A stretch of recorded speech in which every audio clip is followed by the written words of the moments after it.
Hello everyone, welcome back to Enlightening Chemistry. Those who are new, hi, my name is Shilpa and आज की video में हम बात करने वाले हैं अबाउट पॉलीमर्स। ये वाली सीरीज़ इक्वली इम्पॉर्टेंट है +2 के स्टूडेंट्स के लिए, ग्रेजुएशन के स्टूडेंट्स के लिए एज वेल एज मास्टर्स के स्टूडेंट्स के लिए। और पॉलीमर यहाँ पर हम हाई लेवल का करेंगे जिससे रिलेटेड क्वेश्चंस आपके नेट के एग्ज़ाम में आते हैं। तो स्टार्ट करते हैं। सबसे पहले पॉलीमर होता क्या है। ओके, तो जैसे कि आप देख सकते हो डेफिनेशन मैंने लिखी है पॉलीमर की।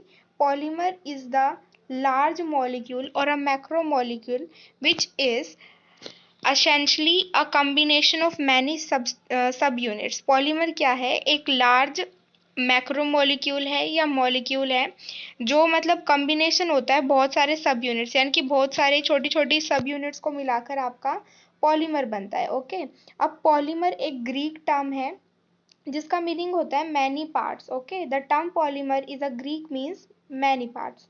Polymer can be found all around us. हमारे आसपास बहुत सारे पॉलीमर्स होते हैं। From the stand of DNA, जैसे आपको पता है डीएनए आपका डबल हेलिकल होता है, तो उसकी एक स्टैंड भी एक पॉलीमर है। ठीक है, which is naturally occurring biopolymers, और वो एक बायोपॉलीमर है। टू द पॉलीप्रोपाइलिन, और polypropylene which is use throughout the world as a plastic. ठीक है, तो आपने देखा कि जो पॉलीमर है आपका बायोपॉलीमर भी हो सकता है और सिंथेटिक भी हो सकता है, लाइक पॉलीप्रोपाइलिन। ओके, नेक्स्ट है पॉलीमर क्या है। Polymer are the large molecule with the high molecular mass, जिनका मॉलिक्यूलर मास बहुत ज़्यादा होता है, and they are formed by joining the small units known as monomers.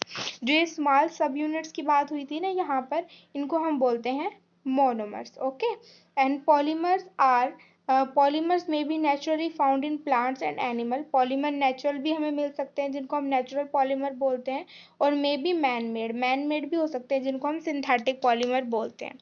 Okay, different polymers have a number of unique physical and the chemical properties due to which they find usages in everyday life. तो अलग अलग polymer की अलग अलग physical और chemical properties होती हैं जिनके बेस पे उनका अलग अलग यूज होता है हमारी एवरीडे लाइफ में। ओके, तो ये सारी तो थी आपकी डेफिनेशंस। अगर आपका एग्जाम में आ जाता है व्हाट इज पॉलीमर, तो आप ये डेफिनेशन लिख के आओगे। सबसे पहले आप लिखोगे पॉलीमर होता क्या है, नेचुरल हो सकता है, सिंथेटिक हो सकता है, और पॉलीमर का मीनिंग क्या होता है। ओके, नेक्स्ट हम बात करने वाले हैं क्लासिफिकेशन ऑफ पॉलीमर्स। ठीक है, polymers is a generic name given to the vast number of material of high molecular weight. जिन मटेरियल का बहुत ज़्यादा मोलिकुलर वेट होता है उनको हम पॉलीमर का नाम देते हैं। एज अ जनरल में बात कर रही हूँ मैं ये। वैसे तो पॉलीमर की डेफिनेशन मैंने आपको क्लियर कर दी है। These material exist in countless form and number because of very large number and the type of atoms present in their molecule। ठीक है, polymer can have different chemical structure, physical property, mechanical behavior, thermal characteristics, etc. And on the basis of these property, polymer can be classified in different ways। ठीक है, तो polymer अलग अलग type के होते हैं जिनकी केमिकल स्ट्रक्चर अलग होता है, फिजिकल प्रॉपर्टीज अलग है, मैकेनिकल बिहेवियर, थर्मल करेक्टरिस्टिक्स। तो इन्हीं प्रॉपर्टीज के बिहाफ पे हम पॉलीमर्स को क्लासिफाई करते हैं। तो देखते हैं, सबसे पहली क्लासिफिकेशन आपकी होती है ओरिजिन के बेस पे। ओरिजिन के बेस पे पॉलीमर को क्लासिफाई किया है natural, semi synthetic, synthetic. Thermal response के बेस पे mode of formation, line structure, application in the physical properties, tacticity, और आपकी पोलैरिटी और क्रिस्टलिनिटी। ओके, तो इनको हम वन बाय वन डिस्कस करेंगे। तो पहले देखते हैं ओरिजिन के बेस पे पॉलीमर को कैसे क्लासिफाई किया है। ओरिजिन मतलब पॉलीमर कहाँ से हमें प्राप्त होते हैं, तो उसके बेस पे हमने पॉलीमर को 3 कैटेगरी में क्लासिफाई किया है, natural polymer, semi synthetic and synthetic. इनके डेफिनेशंस आप देखो क्या होते हैं। Natural polymer, polymer which occur in the nature, जो नेचर में पाए जाते हैं उनको हम नेचुरल पॉलीमर बोलते हैं। इसका एग्जाम्पल है आपका rubber, natural silk, cellulose, starch, protein etcetera. Okay, next is semi synthetic polymer. Semi synthetic polymers क्या होते हैं, chemically modified natural polymers. Chemically modified natural polymers को ही हम सेमी सिंथेटिक पॉलीमर्स बोलते हैं। इसके एग्जाम्पल हैं आपके सेलुलोज और cellulosic, natural rubber, cellulose nitrate, methyl cellulose etcetera. Okay, next one is synthetic polymer. Synthetic polymers वो होते हैं जो लेबोरेटरी में सिंथेसाइज्ड किए जाते हैं। Polymer which have been synthesised in laboratory are termed as synthetic polymers.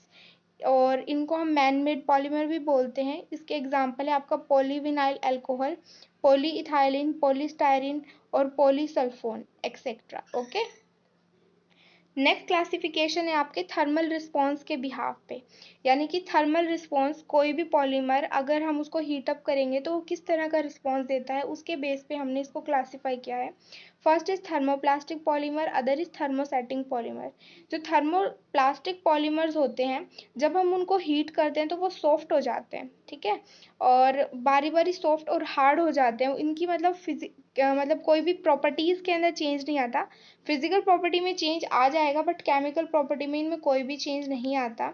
और इसके एग्जांपल हैं आपके polyolefins, nylon, linear polyester, polyethers, PVC, sealing wax etcetera. अब वहीं पर सेकंड टाइप का पॉलीमर है आपका थर्मोसेटिंग पॉलीमर, ठीक है। Some polymer undergo certain chemical changes on heating and convert themselves into an infusible mass। कुछ पॉलीमर्स ऐसे होते हैं जिनको जब हम हीट अप करते हैं तो वो इनफ्यूजेबल मास में कन्वर्ट हो जाते हैं, मतलब एक ऐसी सब्सटेंस बन जाते हैं इतना टफ कि हम दोबारा से उसको सॉफ्ट नहीं कर सकते। ओके, तो the curing and the setting process involve a chemical reaction leading to the further growth and the cross linking of polymer chain molecule and producing a giant molecule. अब जब थर्मोसेटिंग पॉलीमर्स को हम heat करते हैं तो वहाँ पर basically होता क्या है, केमिकल रिएक्शन इन्वॉल्व होती है जिसकी वजह से ग्रोथ और क्रॉस लिंकिंग पॉलीमर मॉलिक्यूल्स की चेन बन जाती है और जिससे एक इनफ्यूजेबल मास क्रिएट हो जाएगा। इसका एग्जांपल है आपका फिनोलिक रेजिन और urea, epoxy resin, diene rubber etcetera. Okay, next classification है आपकी मोड ऑफ फॉर्मेशन, किस तरह से आपके पॉलीमर बनते हैं। तो दो टाइप की क्लासिफिकेशन है, एडिशन पॉलीमर और condensation polymer.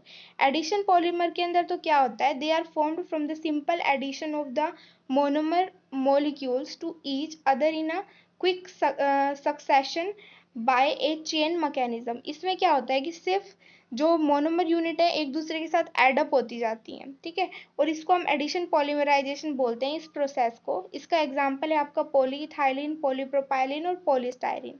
Okay, next is your condensation polymer. Condensation polymer के अंदर क्या होता है, they are formed from the intramolecular reaction. Intramolecular reaction होती है किसके बीच में, बाई फंक्शनल और पॉलीफंक्शनल मोनोमर यूनिट्स के बीच में, ठीक है, और रिएक्टिव फंक्शनल ग्रुप एलिमिनेट होते हैं लाइक OH। सॉरी, इसमें यूँ होता है कि बाई फंक्शनल और पॉलीफंक्शनल मोनोमर यूनिट्स के बीच में इंट्रामोलिकुलर रिएक्शन होगी और कंडेंसेशन पॉलीमर के अंदर सिंपल प्रोडक्ट एलिमिनेट होते हैं लाइक वाटर और अमोनिया एक्सेट्रा। ओके, अब जो ये रिएक्टिव फंक्शनल ग्रुप इन्वॉल्व होते हैं मोनोमर यूनिट्स में और वो रिएक्टिव फंक्शनल ग्रुप हैं आपके ये सारे। ओके, चलो नेक्स्ट देखते हैं हम आपका लाइन स्ट्रक्चर के बेस पे पॉलीमर को किस तरह से क्लासिफाई किया जाता है। लाइन स्ट्रक्चर के बेस पे पॉलीमर की तीन क्लासिफिकेशन है, लीनियर पॉलीमर, ब्रांच पॉलीमर और cross linked polymer. Linear polymer के अंदर तो क्या होता है, मोनोमर यूनिट सारी एक ही स्ट्रेट लाइन के अंदर जुड़ी हुई हैं, ठीक है। इसमें भी दो कैटेगरी हैं, लीनियर होमोपॉलीमर और लीनियर कोपॉलीमर। होमोपॉलीमर के अंदर सेम मोनोमर यूनिट होती हैं और कोपॉलीमर के अंदर डिफरेंट मोनोमर यूनिट्स का यूज़ किया जाता है, जैसे यहाँ पर सारे XX हैं और यहाँ पर XY दोनों मिक्स हैं। Next is your branch polymer. Branch polymer के अंदर क्या होता है, monomer unit are joint in a branch manner. Monomer unit branch manner के अंदर एक दूसरे के साथ जुड़ी हुई होती हैं, जैसे कि एग्जांपल्स के अंदर है। इसमें भी सेम वही क्लासिफिकेशन है होमोपॉलीमर और कोपॉलीमर की। होमोपॉलीमर के अंदर only one monomer unit is used and in copolymer more than one monomer unit is used. Okay, next is your cross linked polymer. Cross linked polymer के अंदर क्या होता है कि monomer units are joint together in a chain fashion. Monomer unit chain fashion के अंदर एक दूसरे के साथ जुड़ी हुई होती हैं, जैसे कि इनके अंदर है, देखो ये रहा, ठीक है।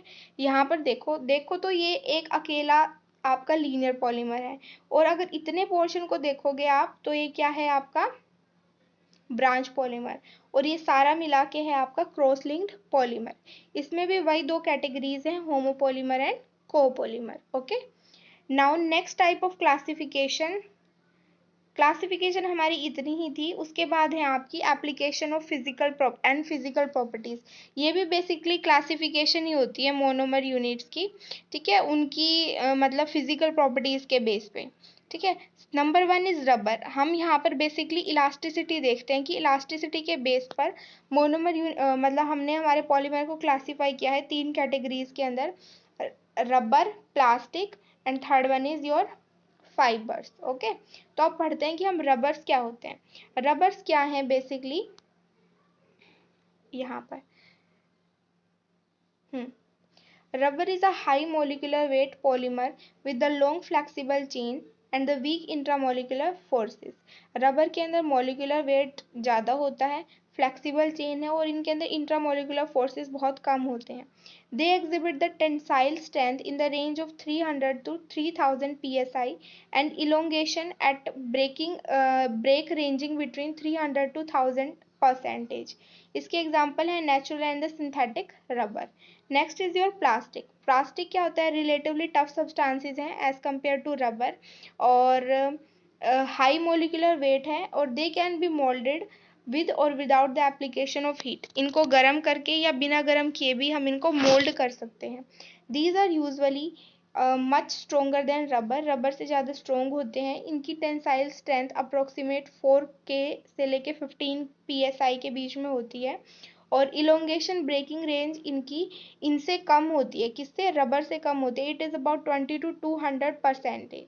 ठीक है, इसके एग्जाम्पल हैं आपके polyethylene, polypropylene, PVC and styrene. Next is your fibres. Okay, अब फाइबर्स क्या होते हैं। Fibres are, one second, sorry, here it is. Fibres क्या है, fibres are the long chain polymer characterised by usually high crystalline region resulting mainly from the secondary forces. Okay, और they are much lower elasticity. इनकी elasticity rubber और आपकी जो plastics हैं उनसे बहुत कम होती है। यहाँ पर एक वर्ड है इलास्टोमर्स, तो इलास्टोमर्स बेसिकली आपकी रबर्स ही होती हैं। इनकी टेंसाइल स्ट्रेंथ बेसिकली 20,000 से लेके 1,50,000 तक PSI के बीच में हो सकती है। लाइट वेट होते हैं as compare to rubber and possess moisture absorption property. Hygroscopic होते हैं नेचर के अंदर, वाटर को एब्जॉर्ब करते हैं ये। ओके, नाउ अब हमने क्लासीफाई किया है पॉलीमर को on the basis of tacticity. Tacticity के बेस पे it may be defined as a geometrical arrangement. Geometrical arrangement है डिफरेंट मोनोमर यूनिट की with respect to main chain. जो मेन चेन जिसको हम बैकबोन बोलते हैं उसके कंपेयर्ड में आपके जो मोनोमर यूनिट है वो किस तरह से अरेंज है उसको हम बोलते हैं टैक्टिसिटी। उसके बेसिस पे क्लासीफाई किया है हमने। First is your isotactic. Isotactic के अंदर सारी मोनोमर यूनिट, जैसे ये CH3 मोनोमर यूनिट्स है ना, ये सारी एक ही साइड पे हैं। ठीक है, or are arranged on the same side, and in this type of polymer in which the characteristics group are arranged in the same side of main chain। same side पे हैं तो उनको बोलते हैं हम isotactic polymers. Okay, next is your syndiotactic polymer. Syndiotactic polymers के अंदर क्या होता है, अल्टरनेटिव मैनर के अंदर अरेंजमेंट होती है आपके मोनोमर यूनिट्स की। देखो यहाँ पर ये CH3 यहाँ पर है, मतलब अबव है, और यहाँ पर ये बिलो है, फिर नेक्स्ट अबव, उसके बाद बिलो, मतलब एक रेगुलर फैशन चल रहा है। ठीक है, तो ये है आपका syndiotactic polymer. Next is your atactic polymer. Atactic polymers के अंदर कोई भी मैनर नहीं है अरेंजमेंट का। A polymer is said to be atactic and if the characteristics group are arranged in an irregular fashion around the main chain के around वो irregular fashion के अंदर arrange होती हैं। it has a proper strength and more elasticity। इसकी elasticity बहुत ज़्यादा होती है और proper strength होती है। ओके, आई होप आपको ये क्लासिफिकेशन समझ आ गई होगी। एंड हाँ, अगर आपके एग्ज़ाम में डायरेक्ट आपसे पूछ लिया जाता है क्लासिफिकेशन बताओ पॉलीमर्स की, तो आप जितना मैंने इन नोट्स में आपको दिखाया है अगर आप उतना भी लिखाओगे तो मोर देन इनफ होगा। एंड अगर वीडियो आपके लिए यूज़फुल लगी हो तो प्लीज़ वीडियो को लाइक करें, ज़्यादा से ज़्यादा शेयर करें अपने क्लासमेट्स के साथ, अपने फ्रेंड्स के साथ। एंड या, thank you so much for watching this.